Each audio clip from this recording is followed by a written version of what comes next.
Assalamualaikum warahmatullahi wabarakatuh teman-teman. Perkenalkan, kami dari kelompok 3 akan menjelaskan materi tentang munakahat. Sebelumnya ada yang tahu nggak ya munakahat itu apa sih? Kayaknya masih terdengar cukup asing di telinga kita ya. Oke, sebelum kita lanjut ke pembahasan, aku mau kenalin dulu nih anggota-anggota dari kelompok 3.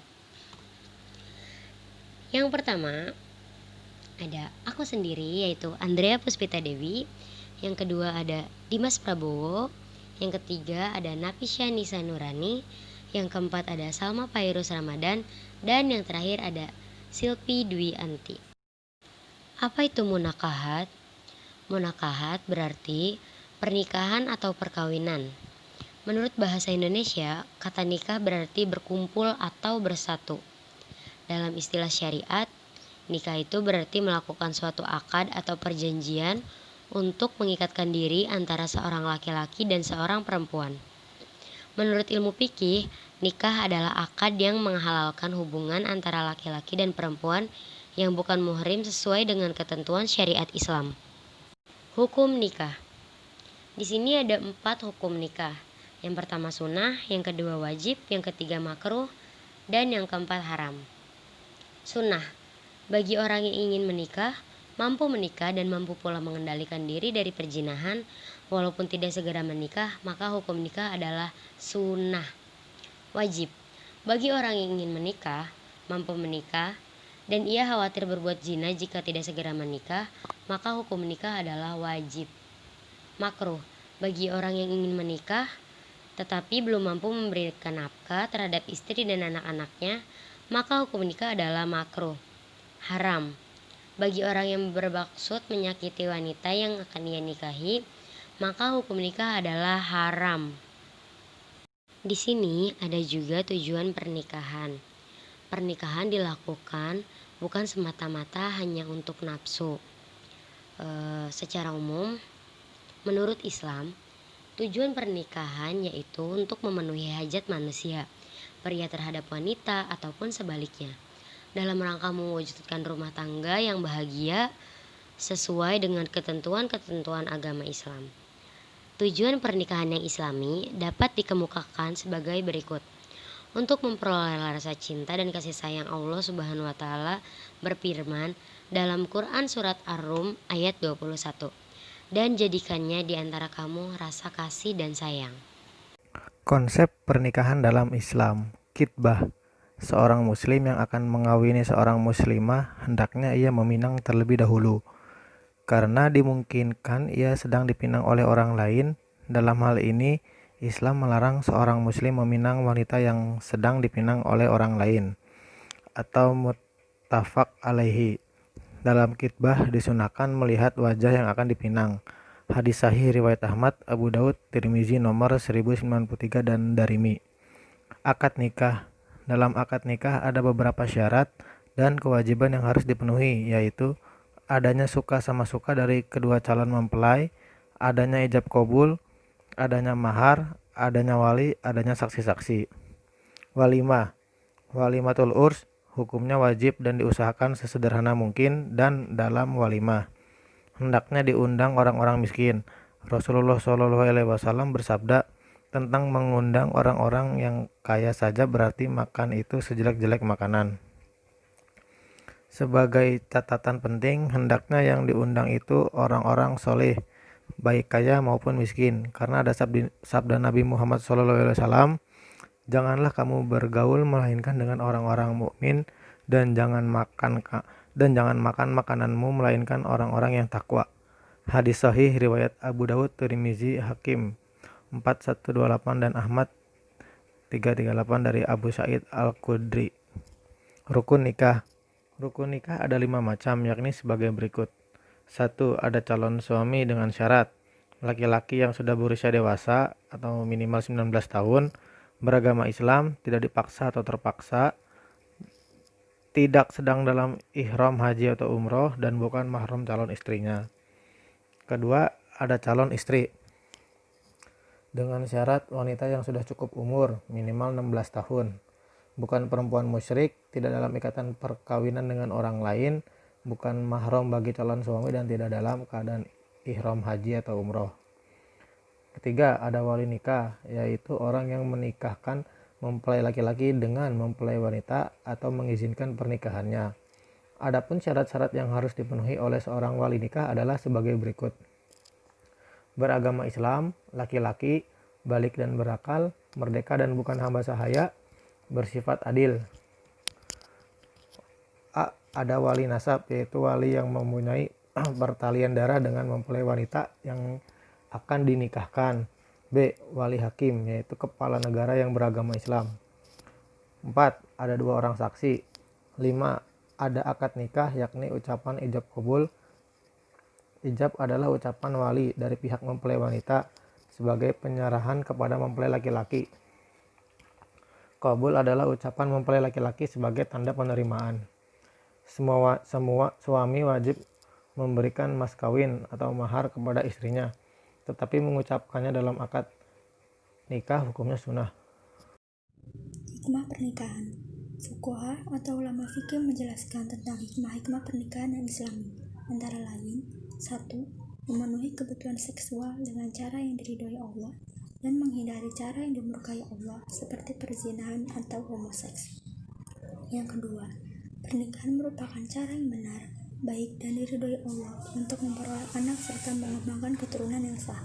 Ketiga, melalui pernikahan, suami dan istri dapat memupuk rasa tanggung jawab, membaginya dalam rangka memelihara, mengasuh, dan mendidik anak-anaknya, sehingga memberikan motivasi yang kuat untuk membahagiakan orang-orang yang menjadi tanggung jawabnya.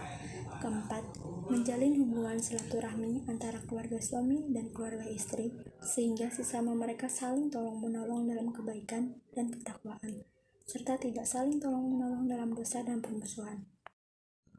Batas usia menikah para ulama dan menurut Undang-Undang Nomor 1 Tahun 1974, usia kelayakan pernikahan adalah usia kecakapan berbuat dan menerima hak.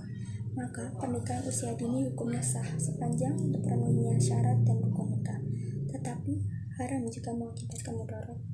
Karena itu, kedewasaan usia merupakan salah satu indikator bagi tercapainya kemaslahatan hidup, rumah tangga, dan masyarakat, serta jaminan keamanan bagi kehamilan. Ketentuan pernikahan dikembalikan pada standarisasi usia sebagaimana yang ditetapkan dalam Undang-Undang Nomor 1 Tahun 1974. Kemudian, batasan usia menikah menurut Undang-Undang Nomor 1 Tahun 1974. Untuk kemaslahatan keluarga dan rumah tangga, perkawinan hanya boleh dilakukan calon mempelai yang telah mencapai umur yang ditetapkan dalam Undang-Undang Nomor 1 Tahun 1974 Pasal 6, yaitu untuk melangsungkan perkawinan, seorang yang belum mencapai umur 21 tahun harus mendapatkan izin orang tua. Kemudian pada pasal 7, yaitu perkawinan hanya diizinkan jika pihak pria sudah mencapai 19 tahun dan pihak perempuan sudah mencapai 16 tahun. Kemudian perceraian. Perceraian berarti pemutusan ikatan perkawinan antara suami dan istri. Sebab terjadi perceraian adalah perselisihan atau pertengkaran suami istri yang sudah tidak dapat didamaikan lagi, walaupun sudah didatangkan hakim atau juru damai dari pihak suami dan pihak istri. Rasulullah bersabda, setiap wanita atau istri yang meminta cerai kepada suaminya tanpa alasan, haramlah baginya wangi-wangi surga. Hal-hal yang dapat memutuskan ikatan perkawinan itu ada 7. Yang pertama ada talak. Talak berarti melepaskan ikatan perkawinan dengan mengucapkan secara sukarela ucapan talak dari pihak suami kepada istrinya.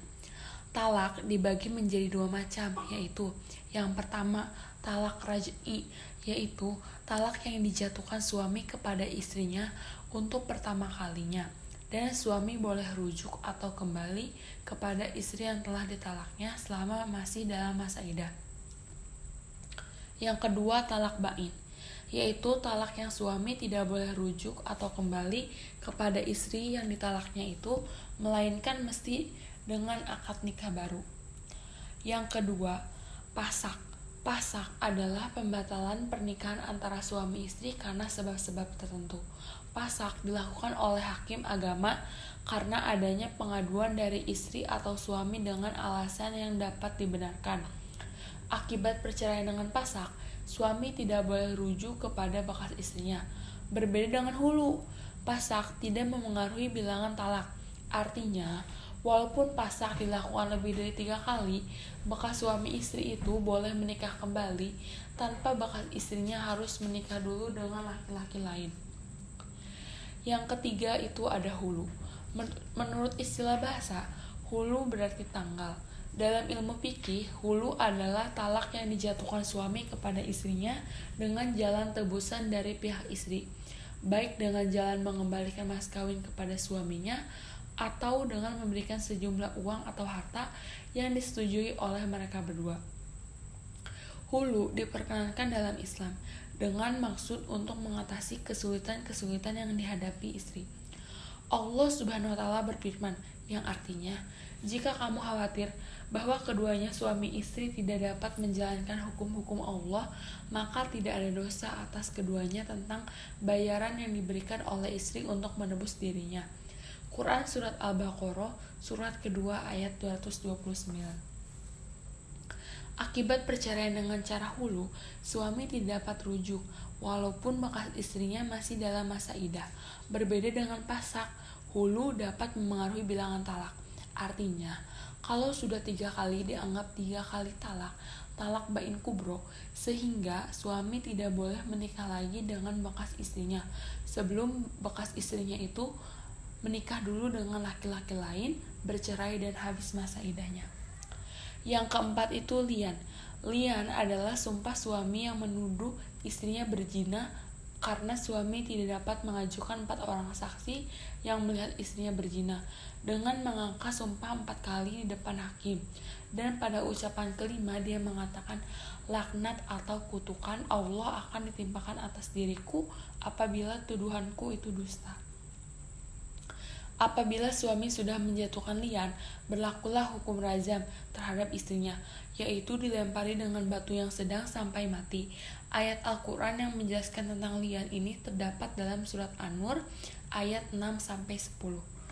Yang kelima itu ada ilah, berarti sumpah suami yang mengatakan bahwa ia tidak akan meniduri istrinya selama 4 bulan atau lebih, atau dalam masa yang tidak ditentukan. Jika sebelum 4 bulan dia kembali kepada istrinya dengan baik, maka dia diwajibkan membayar denda, sumpah, atau kafarat. Akan tetapi, jika sampai 4 bulan ia tidak kembali pada istrinya, maka hakim berhak menyuruh untuk memilih di antara 2 hal, kembali kepada istrinya dengan membayar kafarat, sumpah, atau mentalak istrinya. Apabila suami tidak bersedia menentukan dengan pilihannya, maka hakim memutuskan bahwa suami telah mentalak istrinya dengan talak bain syugro, sehingga ia tidak dapat rujuk kembali.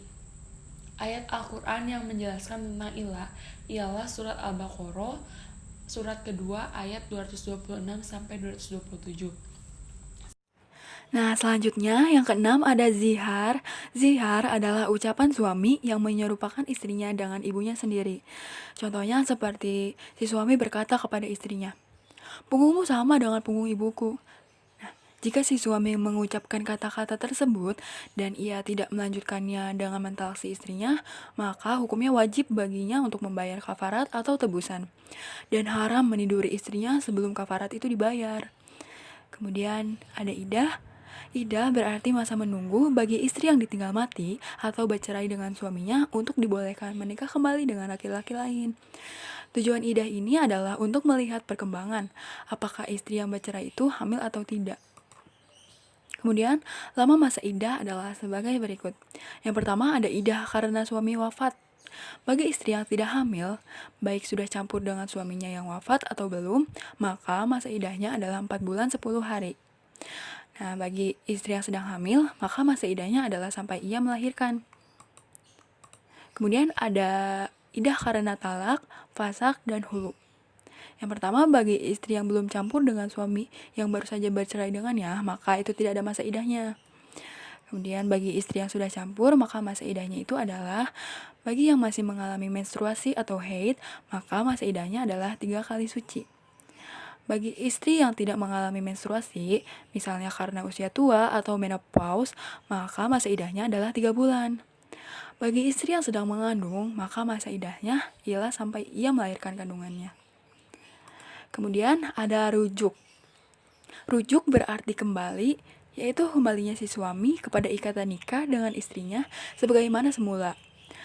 Selama istrinya masih dalam masa iddah raj'iyah, hukum rujuk itu asalnya mubah atau boleh rujuk dan boleh pula tidak. Kemudian hukum rujuk itu bisa berubah-ubah. Nah, hukumnya sunnah apabila rujuknya si suami kepada istrinya dengan niat karena Allah untuk memperbaiki sikap dan perilaku serta bertekad untuk menjadikan rumah tangganya sebagai rumah tangga yang bahagia. Kemudian hukumnya wajib apabila si suami mentalak salah seorang istrinya sedangkan sebelum mentalaknya ia belum menyempurnakan pembagian waktunya.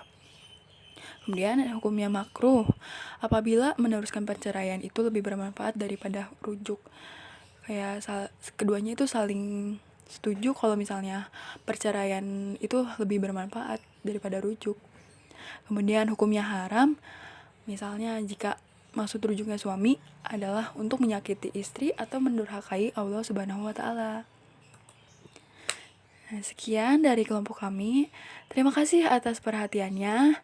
Mohon maaf apabila ada kesalahan dari kelompok kami. Terima kasih. Wassalamualaikum warahmatullahi wabarakatuh.